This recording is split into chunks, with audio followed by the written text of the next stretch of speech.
شوية بطاطس تحفة، تنفع كطبق مقبلات جنب أي أكلة.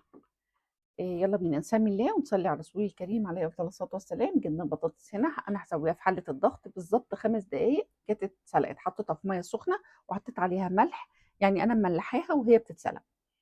هقفل عليها الغطا الحلة دي وهتقعد 5 دقايق بالظبط. وبعد كده هننزل الحلة ونسيبها تستهدى شوية، وبعدين نفتح صمام الأمان ده.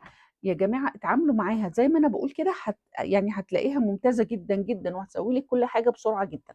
والحاجة اللي بتستوي، بصي لما بطلت دخان ابتديت أفتح عليها. الحاجة اللي بتستوي بسرعة في حالة الضغط بيبقى طعمها مختلف.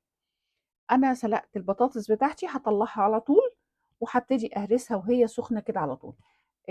على فكرة اللي تحب تعمل رجيم تعمل البطاطس دي، هتلاقيها مفيدة جدا، جميلة قوي قوي. انا عملت البطاطس بتاعتي النهارده، ما حطيتلهاش اي نوع من انواع الزيوت. لو حبيتي ترشي عليها زيت زيتون او زيت عادي مفيش مشكله خالص، بس احنا حبينا ناكلها بالطريقه دي. حطيت لها ملح وكمون، لا مش ملح، ما حطيتش ملح، سوري.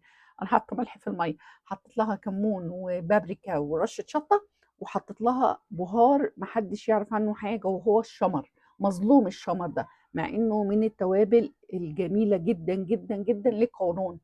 جربي البطاطس بالشمر هتعجبك قوي.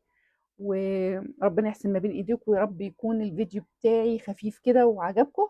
واشوفكم على خير ان شاء الله في فيديو جديد. باي باي.